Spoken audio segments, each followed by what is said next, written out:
We all have a mean, primal side to us. So what separates one group of human beings that seeks to protect the weak and the other seeks to prey on it? To me, I feel it's our belief. How we live our life is based on what we believe in. A belief tied to a set of values. War taught me how fragile life actually is. I mean, one moment you're here, the next you're gone. Bushido, the way of the warrior, taught me the readiness to die fighting for the things I believe in. Man, our belief could be so powerful. This belief sometimes can ripple through generations. In order for us to truly make an impact on this world, to truly make a difference, we have to know who we are. And only by knowing who we are, we can truly walk in the glory of God. There's more than one path to the top of the mountain. My path was a warrior's path. And what I found during my journey, that it wasn't only about strength, but it was also about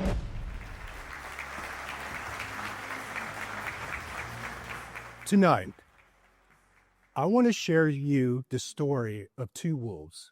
Okay, so we all heard the story of the sheepdog and how the sheepdog protects the herd of sheep from the pack of wolves. We all heard how these bad wolves would stalk the flock, preying on the weak. But what you may not have heard is the story of the other wolf. See, this other wolf is just as mean, primal in nature, but this wolf is able to live in coexistence with the sheep and sheepdogs. The thing is, they'll leave the safety of their herd and they'll go and hunt in the badlands where the bad wolves sleep in the safety of their own den. What do you think separates these two breed of wolves? I mean, one seeks to prey on the weak and the other can live in coexistence. So beyond wolves, we all have a mean, primal side to us. So what separates one group of human beings that seeks to protect the weak and the other seeks to prey on it? To me, I feel it's our belief. How we live our life is based on what we believe in. A belief tied to a set of values. Guys, I don't know about you, but finding my true life values, man, that was a journey. It's a process. And as I matured, I had to let go of my old ingrained beliefs that just didn't serve me. And I had to replace them with ones that lie with more of my true life's purpose. A belief that's tied to a set of values. The samurais were an ancient group of elite Japanese warriors. And they swore absolute loyalty to their daimyo, their warlord. And they lived by a set of moral values. And a strict ethical code called Bushido, the way of the warrior, an ancient code of ethics of the samurais. Bushido in the 7 virtues which governs the way. Compassion, duty, honor, respect, loyalty, justice, courage. These virtues allow for the samurais to face death for a higher purpose. As in life, I feel that majority of us, we tend to play it safe. See, if we're going to make an impact on this world, sometimes we need to place it all on the line, on a belief that's tied to a set of values that you're willing to die for. In 2005, I was fighting the war in Iraq. At this stage of the Iraq war, Saddam has been captured and handed over to the Iraqi government.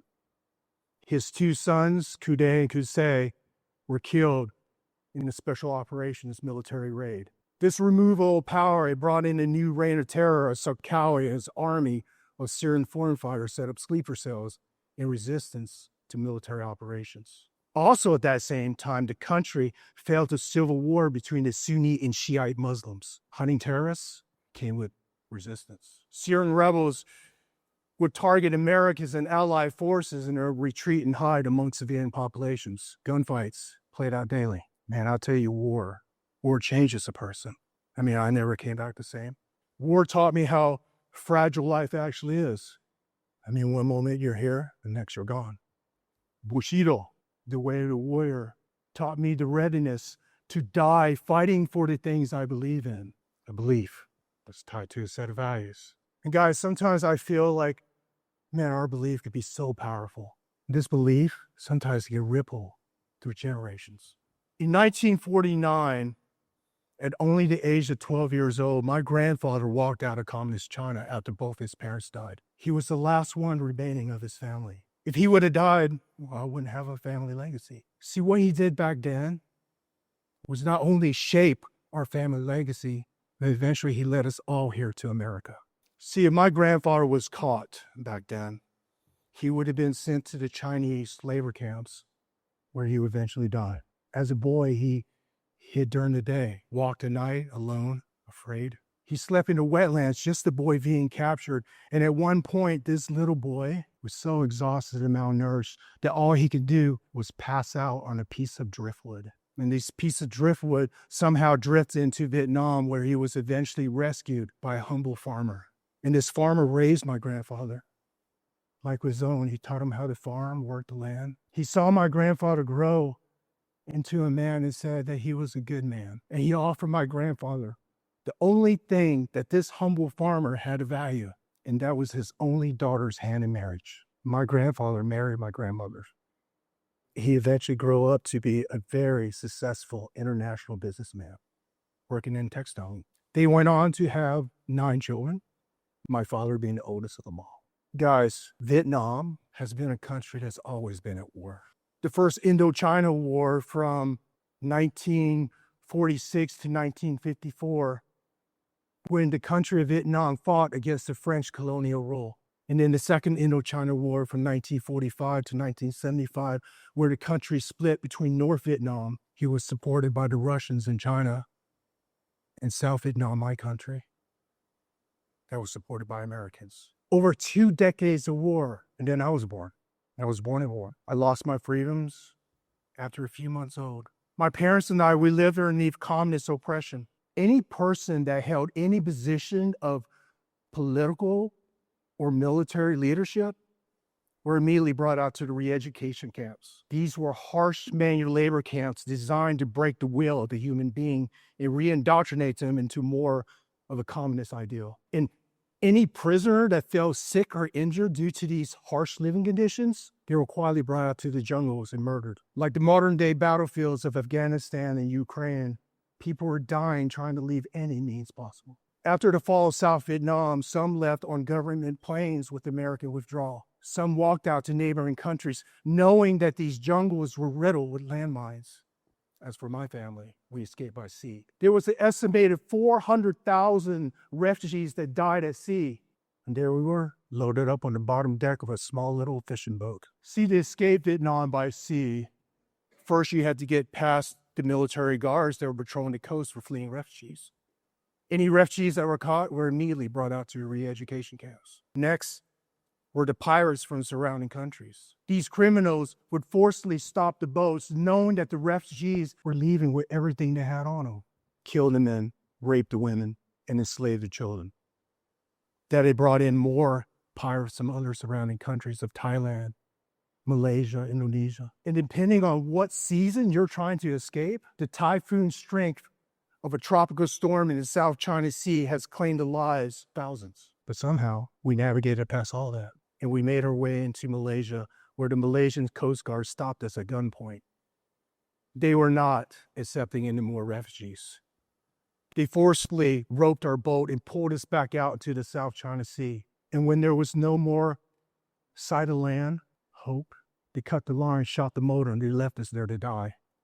My mother said we drifted for nearly 30 days. Lack of food or water, the dead was thrown overboard. It was common practice amongst fleeing refugees to carry poison within their belongings. See, this poison was to be administered to the children once the journey ends for us, so that we may not die a miserable death. And the days turned into weeks. We were eventually caught up in a huge tropical storm. My mother said this storm was so massive, it was a miracle that our boat didn't capsize. And somehow this storm washed us further and further out into the South China Sea until eventually we were saved. Eventually, they relocated us to one of the southern islands of Indonesia. It was a refugee camp, just a plot of land in the jungle. It's up to you to survive. See, in these refugee camps, thousands have died of starvation, disease, murder. My parents and I, we stayed in these refugee camps for 1.5 years. When we made it here to the land of the free, we were spit on, flicked off, called by so many racist names. Was told to go back home to our country. See, the thing is, we didn't have a country. My parents lost everything they had, and they had to start over in a new country that didn't even accept us. The impact of war, the impact on the decisions we make within these conditions will ripple through generations. I'm sure everyone in here has a story of how their ancestors had to fight to survive and how one generation impacted the next, making who you are today in your family. Guys, I feel majority of our ingrained beliefs, it comes from our childhood. It comes from our upbringing. We take these beliefs and we carry it into adulthood, and we act out on these beliefs, some good, some not. I was raised in a town called Fayetteville. It was located in North Carolina, right outside of Fort Bragg, one of the largest Army bases. When my parents first moved to Fayetteville, barely spoke the language. They lived in poverty, and the stress from the escape, losing everything, it finally caught up with them. And they divorced when I was roughly 7 years old, one of my first memories. My mother eventually remarried to a military man. He was a drill sergeant, Special Forces Green Beret, and he raised us with strict military upbringing, dress code, room inspections, chores. We worked in his family business where my brother and I would strip, mop, and buff the floors, followed by chores, homework, and school. We would lay out our clothes the night before just to get approval. No blue jeans except for Friday, no television, except for the weekends. So it was like that, very regimented. And I tell you guys, as a young boy, I struggled with that amount of discipline. See, I didn't know it at the time, but I was a traumatized child. Born in war, escaped acts of genocide, left for dead for 30 days, refugee camps for a year and a half. My parents divorced, new country, poverty, racism.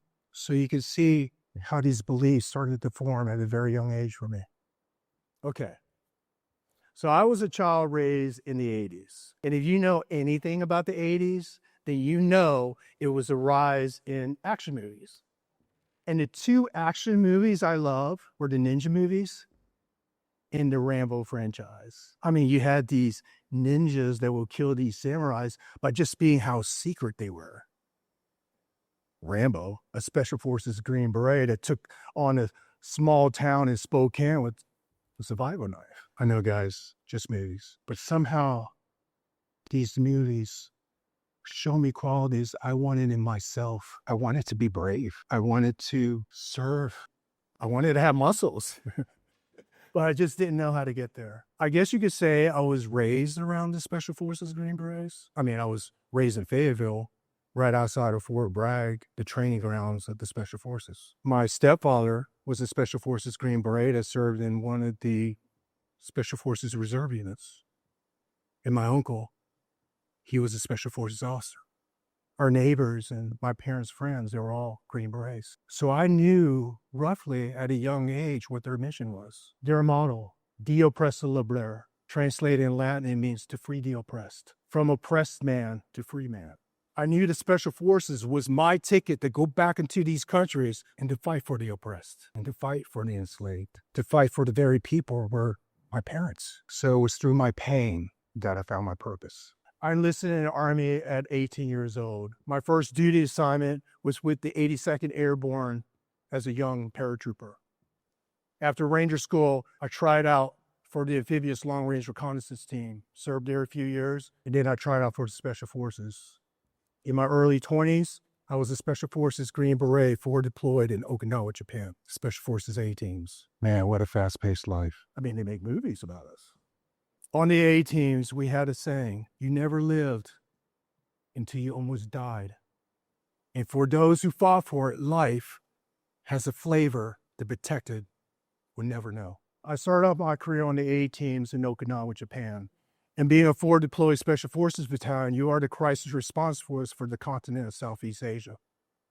Back in '98, the biggest threat to America was North Koreans' no-dong missiles that had the capabilities of reaching out and touching America with an unstable dictator. As a Green Beret, I got to cross-train with different commando forces from all around the world. To fight for the people, you had to live with the people. And man, I saw the world. During the global war years, our country leaned heavily on the special forces and the A-teams deployed throughout the world to combat terrorism. My global war years started off in the Philippines. The Philippines is a chain of islands that connect down south into Indonesia. Our team was deployed down south to combat Abu Sayyaf. Abu Sayyaf was a Al-Qaeda affiliated terrorist group that wanted an independent Islamic state. And they did it through bombings, killings, beheading, human traffickings, assassinations. After working with a few years with the Filipino commandos, then I rotated into wars in the Middle East. Unlike jungle warfare in Southeast Asia, the war in Iraq was a close quarters war. The battlefield was built up urban areas. We got our target deck, our bad guy list from the CIA, and we found ourselves hunting down some of the world's most wanted men behind the planning and funding of the 9/11 attacks on our country, dictators and tribal leaders that oppress and rule their people for centuries. And here we were, my teammates and I, trying to make a different impact. At the tail end of my career, I was fighting the counter-poaching wars in northern Cameroon, Africa. Baha Iran was a Al-Qaeda affiliated terrorist group that would fund rebels to come in and kill wildlife to fund their terrorist training camps. And along the way, they'll kidnap women and children. They'll sell them into the human trafficking trade. At this point, I was at 15 years of war and conflict. I saw the worst in the world. The sights, sound, and smell of war was forever burned into every crevice of my soul. It was like something shifted inside of me. I was lost in belief, values. So I decided to numb this pain. I numb it with painkillers. In 2005, I was injured by an IED, a roadside bomb. And for my pain, they prescribed me Percocet, Oxycontin. And I tell you guys, I was immediately hooked.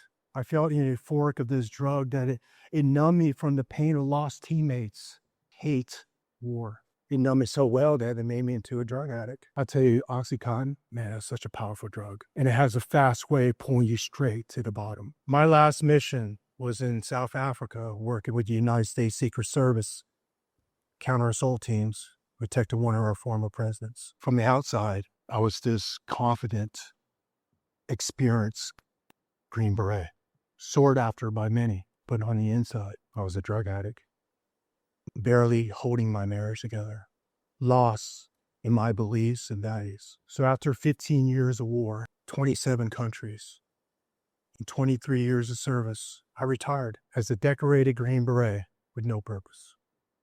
You know, now looking back on my military career, I did a lot, got pretty high in the special operations rank. See the bullying that I endured as a child, it allowed me to grow up and to fight the bullies of the world. The impact that my teammates and I made not only affected the people, but the country and the region, as their freedoms are still being felt today, as they hand it down to the next generation for them to do the same. I tell you, it's so fulfilling be able to help so many around the world.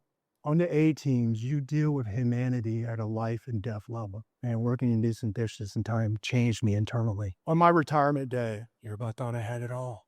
My successful career, medals, stacked up to my shoulders. College, world experience. They thought I had it all with my fake smile, my fake insignificant conversations. Because on the inside, I was dying. When I was in the Army, I never really believed in mental health.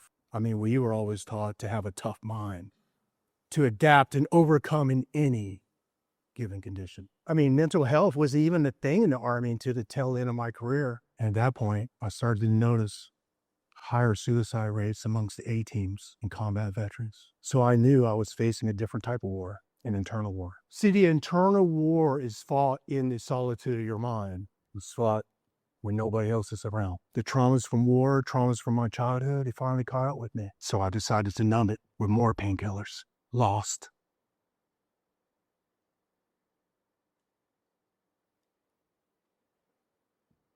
Bushido, the way of the warrior. An ancient code of ethics of the samurai. Bushido and the 7 virtues which governs the way. Compassion, duty, honor, respect, loyalty, justice, courage. Guys, I'll tell you, it was courage that allowed me to dump these pain meds down the toilet, and I suffered for months. The voices, the emotions of survival It got louder as I didn't have the drugs to numb it out.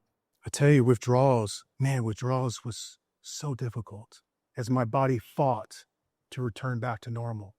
But I tell you, there was one point that I decided to get back up, and I decided to fight back. And I fought back with the one thing that I knew: discipline and a regimented day. See, I figured if I'm able to win that day, and am I able to win that day consistently, then in time, that'll change my life. So that's where it started with me. It started at 4 a.m. with the practice of meditation. Guys, if you don't know what meditation is, man, it's such a powerful tool. It took me a few years to understand and master that practice. But when I did, game changer. See, in a high stress job, we tend to carry with us negative energy, negative thoughts that lead to negative emotions. Studies have shown that a lot of health issues is due to our inability to regulate stress. I learned that it's so important in the mornings to focus on the right things. See, your morning is the foundation to your day. For me, my day starts with God, prayer. This not only helped me to focus on the things I need to do for that day, but also allowed me to focus on the person I need to be for that day. I learned in the Army that physical training is important in the mornings to get your blood and body moving.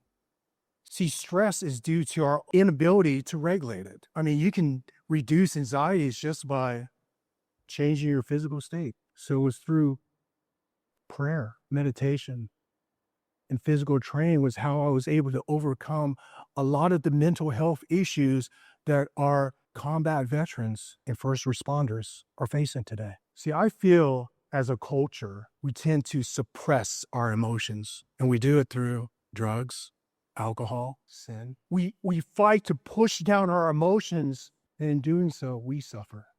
Guys, it's so important to understand the practice of letting go. After my time in service, I had to redefine my purpose. I mean, what am I going to do now? I'm out of the Army. How can I make an impact in this evolution of my life like I did my last? How can I make an impact the same like my grandfather did for me? I'll tell you, the Special Forces Green Berets are masters at unconventional warfare.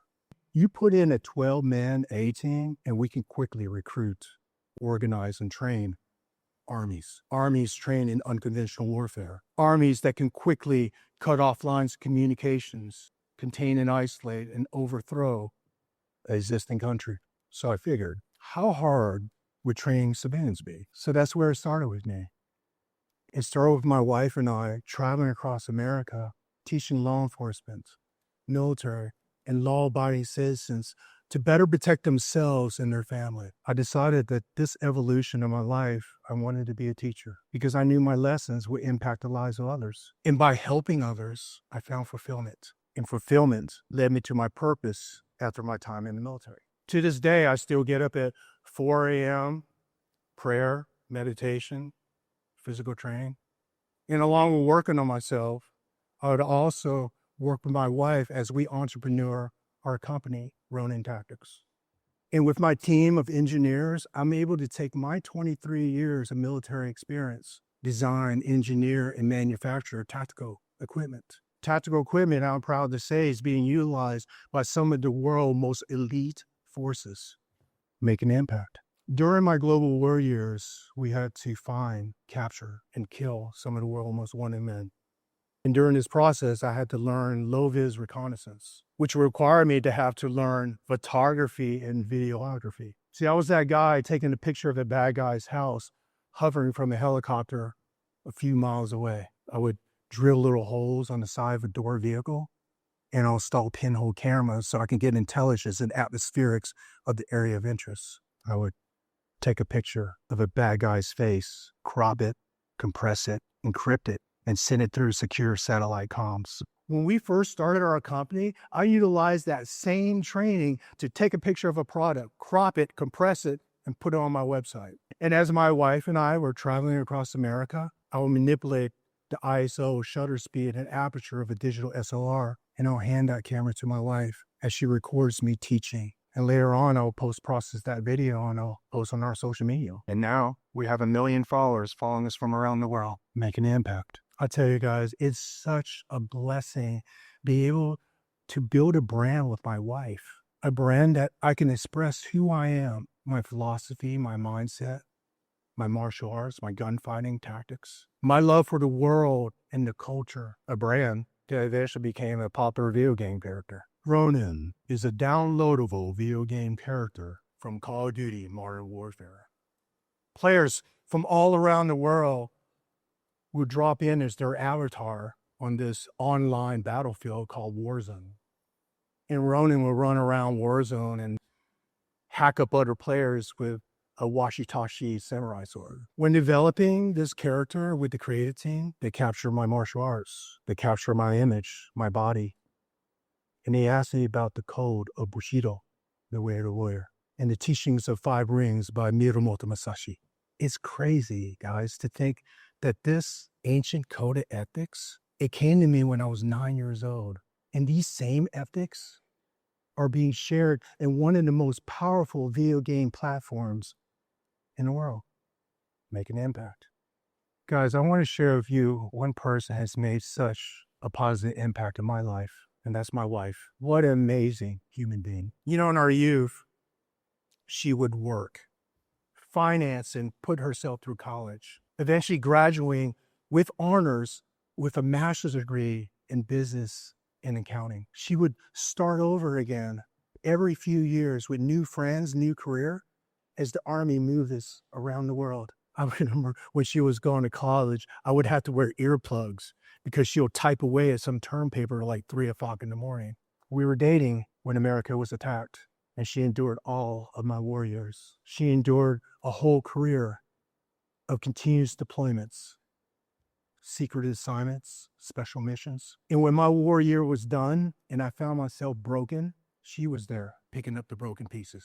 To be in war for that long, she taught me peace through her actions. And her unconditional love for me, man, that became my light, and a light that propelled me out of the darkest places. She's the driving force behind Ronin Tactics. In a industry dominated by men, she is the successful female.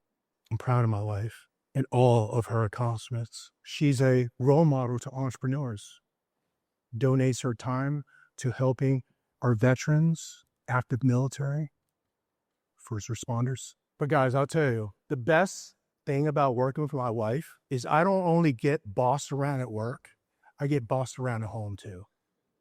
Guys, in the teams, in the Special Forces A teams, very high divorce rate. In a career that's saturated with divorce, I'm proud to say that we're celebrating our 25th year anniversary this year. She has made such a positive impact on my life. So it was through my greatest challenges that I found my biggest lesson. I stopped looking for the answers externally and I started to focus within. The pain that I had to endure was just to get me to where I needed to be, but that doesn't come without wounds. So it was my responsibility to heal myself from the weight that carried.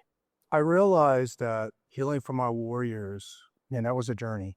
I realized in my journey that I cannot do this in my own human strength. See, I feel in order for us to truly make an impact on this world, to truly make a difference, we have to know who we are. And only by knowing who we are, we can truly walk in the glory of God. There's more than one path to the top of the mountain. My path was a warrior's path. And what I found during my journey, that it wasn't only about strength, but it was also about heart. It was about living out a belief that was greater than myself, to have a vision of the legacy that I wish to leave behind. I realized that through a warrior's path and by facing my pain and understanding my struggles, they evolved me into a better human being. King Solomon was a prominent figure in the Bible. Rulers, kings, queens, they would travel all around the world just to get a glimpse of King Solomon's wisdom, God's wisdom. And in his final days, he conveyed that all human pursuits and all achievements is meaningless without a relationship with God. We live our life of what we believe. And greatness comes by believing in something greater than yourself.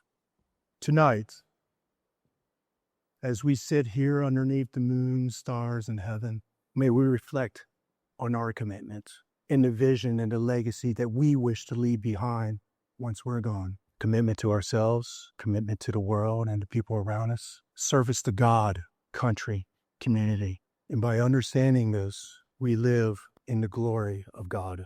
Remember this, one moment can change a day, and one day can change a life, and one life can change the world. God bless our troops. God bless our first responders. God bless America, God and country. Thank you. Thank you to our first responder. Thank you for Sacramento Police Department and Fire Department for allowing me to come here and speak. You guys are truly our heroes. Instead of running away from danger, you guys run towards it. You save lives. Thank you so much for allowing me to share my journey. God bless.